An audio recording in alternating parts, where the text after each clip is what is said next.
हमारे भोजपुरी में एक कहावत है, जब कोई किसी से पीड़ित हो जाता है तो उसके नाम के आगे वाह लगा देता है। जैसे मान लीजिए पूरा देश कोरोना से पीड़ित है तो उसको हमारे भोजपुरी में अगर कहा जाएगा तो उसे कोरोना कहा जाएगा। ये कोरोना पूरा दुनिया में आतंक मचा के रखा है और इस कोरोना की वजह से कई लोग अपने परिवार को, अपने परिजनों को खो रहे हैं। लेकिन हमारे देश के नेता हैं वो इस कोरोना को भी जिंदा रहने की अपील कर रहे हैं कि कोरोना एक प्राणी है, कोरोना को जिंदा रहना चाहिए। ऐसा हम इसलिए कह रहे हैं क्योंकि उत्तराखंड के पूर्व मुख्यमंत्री जब से वो मुख्यमंत्री की कुर्सी से नीचे उतरे हैं तब से अनाप शनाप बोले जा रहे हैं। उन्होंने कहा है कि कोरोना एक प्राणी है, उसको जैसे हमको जिंदा रहने का हक है वैसे उसको भी जिंदा रहने का हक है। अब बताइए उत्तराखंड के मुख्यमंत्री अब ऐसा बयान दे रहे हैं तो उसके लिए क्या कहा जाएगा। पहले आप उत्तराखंड के पूर्व मुख्यमंत्री त्रिवेंद्र सिंह रावत का यह बयान सुन लीजिए, उसके बाद इनके बयान के बाद हम चर्चा भी करेंगे। एक प्राणी है, हम भी एक प्राणी है। हम अपने आप को ज्यादा बुद्धिमान समझते हैं, हम समझते हैं कि हम ही सबसे ज्यादा बुद्धिमान है, लेकिन वो प्राणी भी जीना चाहता है और उसको भी जीने का अधिकार है। हम उसके पीछे लगे हुए हैं। वो अपने बचने के लिए अपना रूप बदल रहा है, वो बहुरूपिया हो गया। ठीक है ना। बताइए कोरोना को जिंदा रहना चाहिए कि नहीं रहना चाहिए, ये आप बताइएगा। सोशल मीडिया पे कुछ लोग एक मीम शेयर कर रहे हैं जिसमें कोरोना का 2 पोस्टर लगा के लोग लिख रहे हैं कि हमारा नेता कैसा हो, त्रिवेंद्र सिंह रावत जैसा हो। सही कहा गया है, घर का भेदी लंका ढाए। जब हमारे देश के नेता ऐसे होंगे और जब पूरी दुनिया, पूरा देश कोरोना वायरस की वजह से परेशान है, लोग तड़प तड़प कर मर रहे हैं, अस्पतालों में जगह नहीं है, ऑक्सीजन नहीं है, रेमडेसिविर नहीं है और शमशान घाट में लाश को दफनाने के लिए, अंतिम संस्कार करने के लिए जगह नहीं बचा है, समय नहीं बचा है, लकड़ियां नहीं बची हैं। ऐसे समय पे ऐसा बयान आपको क्या कहता है? ऐसा बयान यही कहता है कि सीधे सीधे किसी को चोट लगी है, जख्म लगा है, उस पर एक बोरा लाके नमक फेंक दिया गया हो। त्रिवेंद्र सिंह रावत कुछ ऐसा ही काम कर रहे हैं। मैंने एक खबर पढ़ी थी कि त्रिवेंद्र सिंह रावत को मुख्यमंत्री पद से इसलिए हटाया गया क्योंकि वो कोरोना वायरस को वहां पे उत्तराखंड में फैलने नहीं देना चाह रहे थे। तो हमें सुनकर ये खबर बहुत अच्छी लगी कि चलो भाई, कोई मुख्यमंत्री ऐसा है जो अपने राज्य में कुंभ इसलिए नहीं होने दे रहा है कि कुंभ को कराने के बाद कोरोना वायरस बहुत ज्यादा फैल जाएगा। लेकिन ये गलतफहमी आज तब दूर हो गई जब उन्होंने कहा कोरोना वायरस एक प्राणी है, जैसे हमको जिंदा रहने का हक है वैसे उसको भी जिंदा रहने का हक है। सही बात है भाई, अब देश की जनता तो अब सोशल मीडिया पर आपको जवाब दे ही रही है और जब आप चुनाव के दौरान वोट मांगने जाएंगे तो आपको देश की जनता एक एक बोरा कोरोना भर के आपको सौंप देगी। वही आपका वोट होगा, वही आपका सब कुछ होगा। तब आप कहिएगा कि कोरोना एक प्राणी है, कोरोना को जिंदा रहना चाहिए। अब चलिए ठीक है, अगर आप इतना कोरोना की तारीफ कर रहे हैं, कोरोना को जिंदा रहने की अपील कर रहे हैं, कोरोना के लिए एक मुहिम चला रहे हैं, तो आप मोदी जी के बहुत करीबी हैं। मोदी जी से बोल दीजिए कि सेंट्रल विस्टा योजना में जो मोदी जी 20,000 करोड़ का घर बनवा रहे हैं, उस घर में एक फ्लैट कोरोना के नाम पे लिखते हैं और कोरोना उसमें रहेगा और वहीं से सेंट्रल विस्टा योजना में कोरोना को जब फ्लैट मिल जाएगा तो वहीं से वो सबकी निगरानी करेगा। क्योंकि सेंट्रल दिल्ली, देश की राजधानी दिल्ली, लोकतंत्र का सबसे बड़ा मंदिर वही बनने वाला है, तो कोरोना वहां से सब पर नियंत्रण रखेगा, खासतौर से आप जैसे नेताओं पर।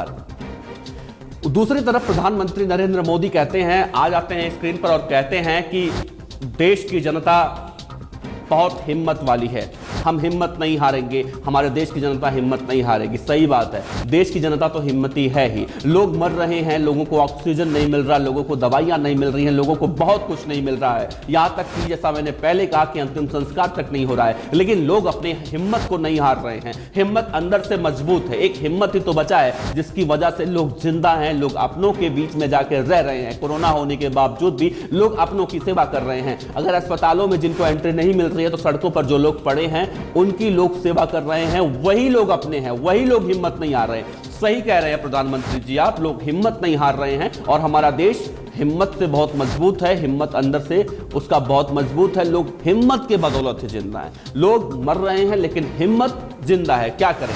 अब देखिए इन तस्वीरों को देखिए, ये तस्वीरें हिंदू डेड बॉडीज की है, मतलब ये मुसलमान नहीं है, ये हिंदू लोग हैं। और हिंदू धर्म में, हिंदू संस्कृति में ये कहा जाता है कि जब तक शव को जलाया ना जाए, अंतिम संस्कार ना किया जाए, तब तक अंतिम संस्कार की प्रक्रिया पूरी नहीं होती। लेकिन क्या करोगे साहब, शमशान में तो जगह नहीं है, तो इसीलिए इनको भी दफना दिया जा रहा है। इनको दफना दिया जा रहा है। आप सोचिए कि जब अंतिम संस्कार ही ढंग से नहीं होगा तो क्या होगा। कहा जाता है हिंदू धर्म में कभी भी रात को डेड बॉडी का अंतिम संस्कार नहीं किया जाता है। लेकिन क्या करोगे, उसी कोरोना की वजह से सब लोग ऐसा करने पर मजबूर हैं। हिंदू हैं, उनको जलाया नहीं जा रहा है, उनके शवों को दफनाया जा रहा है, इसके पीछे जिम्मेदार कौन है? कोरोना। और बीजेपी के नेता कह रहे हैं कि कोरोना एक प्राणी है, कोरोना को जिंदा रहने का हक है। भाई वाह, ऐसे बयान सुनकर तो यही मन करता है कि भाई हम कहां चले जाएं, और तो कुछ हम कर नहीं सकते। अब देखिए, पिछले कुछ दिनों से दिल्ली के बॉर्डर पर किसान अपनी मांग को लेकर धरने पर बैठे रहे, लेकिन प्रधानमंत्री नरेंद्र मोदी जी के कानों के नीचे से जू तक नहीं रहेगा, कभी वो प्रधानमंत्री नरेंद्र मोदी की बात नहीं कर रहे थे। देखिए, पूरा देश जब तड़प तड़प कर मर रहा है, तब प्रधानमंत्री नरेंद्र मोदी हिम्मत को बढ़ाते हुए रैलियां कर रहे थे। प्रधानमंत्री नरेंद्र मोदी बंगाल में रैलियां कर रहे थे। बंगाल चुनाव हार गए, लेकिन देश की जनता हिम्मत नहीं हार रही है। सही बात है, हिम्मत बहुत बड़ी चीज है। प्रधानमंत्री नरेंद्र मोदी हिम्मत की बात करते हैं, और हिम्मत से तो हिम्मत आती ही है। जब देश का प्रधानमंत्री ये कहेगा कि हमारा हिम्मत बहुत मजबूत है, तो सही बात है, देश की जनता तो सोचेगी हिम्मत। लेकिन अब वो देश की जनता बातों से पेट नहीं भरना चाहती। बहुत भर लिया बातों से पेट, अब बातों से किसी का पेट नहीं भरता। अब देश की जनता गुमराह नहीं होने वाली है। अब देश की जनता जब अपने ही हाथों में अपने ही लोग दम तोड़ रहे हैं तड़प तड़प के, तो वो हिम्मत बहुत पहले ही टूट चुकी है। और ऐसा कहना कि हमारे देश की जनता बहुत हिम्मती है, बहुत एक कह सकते हैं डैमेज कंट्रोल करना हुआ। आप देश के प्रधानमंत्री हैं, आपको बहुत कड़ा और बड़ा डिसीजन लेना चाहिए। लॉकडाउन जब देश में पहली बार लगाया गया था, तो लगा था कि हाँ लॉकडाउन है, और कोरोना काफी हद तक कंट्रोल हुआ था। मुझे याद है, जब देश में पहली बार लॉकडाउन लगा था, हम देश की दिल्ली की सड़कों पर जगह जगह जाकर रिपोर्टिंग कर रहे थे, न्यूज कवरेज कर रहे थे, तो हमें आदमी नहीं मिलते थे, सड़कों पर गाड़ियां नहीं मिलती थी। लोग अपने अपने घरों में दुबके हुए थे। पुलिस प्रशासन भी बहुत सख्त था, लोग सख्ती से इस नियम का पालन भी कर रहे थे। लेकिन जब से ये वाला लॉकडाउन लगा है, ये वाला लॉकडाउन तो किसी को समझ में नहीं आ रहा है। लोग सड़कों पर घूम रहे हैं, लोग बाहर निकल रहे हैं, सब्जी की दुकानें खुल रही हैं, सब चीज आपको इस लॉकडाउन में मिलेगा। तो क्या ये लॉकडाउन है या मजाक है? हम सिर्फ एक राज्य की बात नहीं कर रहे हैं, हम यूपी की बात कर रहे हैं, दिल्ली की बात कर रहे हैं। और अभी हम यूपी दिल्ली में देख रहे हैं, रोजाना हम देख रहे हैं किस तरह के यहां पर दिल्ली एनसीआर में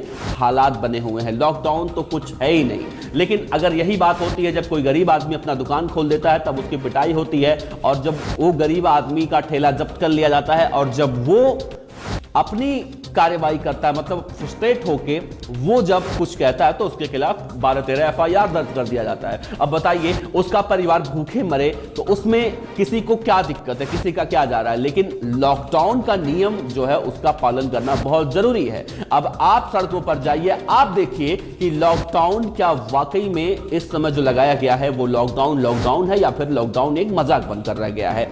सड़कों पर रिक्शा चल रहे हैं, बस चल रहे हैं, लोग घूम रहे हैं, मार्केट खुल रही हैं, इससे किसी को कोई दिक्कत नहीं है। लेकिन क्या है, जैसे ही सैटरडे आता है, जैसे शनिवार आता है, लॉकडाउन की अवधि बढ़ जाती है। दिल्ली के मुख्यमंत्री अरविंद केजरीवाल ने कहा था कि लोग अपने घरों को ना जाएं, ये छोटा सा लॉकडाउन है, मिनी लॉकडाउन है। लेकिन मजदूरों ने, लोग जो दिल्ली में मजदूर थे, उन्होंने उनकी बात नहीं मानी। उनको पता था कि आगे उनके साथ क्या होने वाला है, इसीलिए वो यहां से पहले ही भाग लिए। अगर वो नहीं भागे होते तो उनके साथ वही होता जो पहली बार हुआ था। लोग यहां से अपने घर को जाने के लिए पैदल मजबूर हो जाते और जाते। अब प्रधानमंत्री नरेंद्र मोदी की बात कर लेते हैं। प्रधानमंत्री नरेंद्र मोदी किसानों से बात क्यों नहीं करते हैं? प्रधानमंत्री मोदी जब लाइव चैट करते हैं तो उनके सामने जो किसान होते हैं वो बहुत ज्यादा खुश रहते हैं, सबकी आय जो है वो दुगनी हो चुकी होती है। लेकिन कभी प्रधानमंत्री नरेंद्र मोदी उन किसानों से बात नहीं करते हैं जो किसान नीम के पेड़ पर, सरसों के खेतों में, गन्नों के खेतों में जाकर आत्महत्या करके अपनी जान दे देते हैं। कभी प्रधानमंत्री नरेंद्र मोदी उन किसानों की बात नहीं करते हैं। आखिर क्या पूरे देश में किसान खुशहाल है?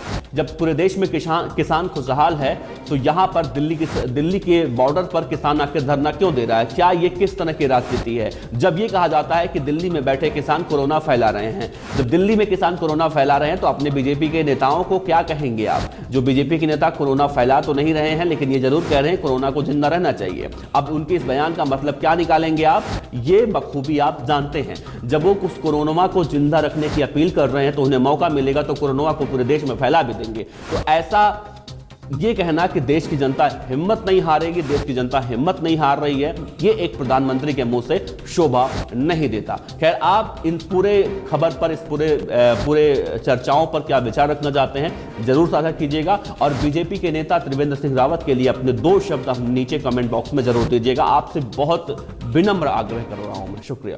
पर अच्छी लगी हो तो लाइक कीजिए, सब्सक्राइब कीजिए, साथ ही बेल आइकन का बटन दबाइए पीडीएफ न्यूज की खबरें सबसे पहले देखने के लिए।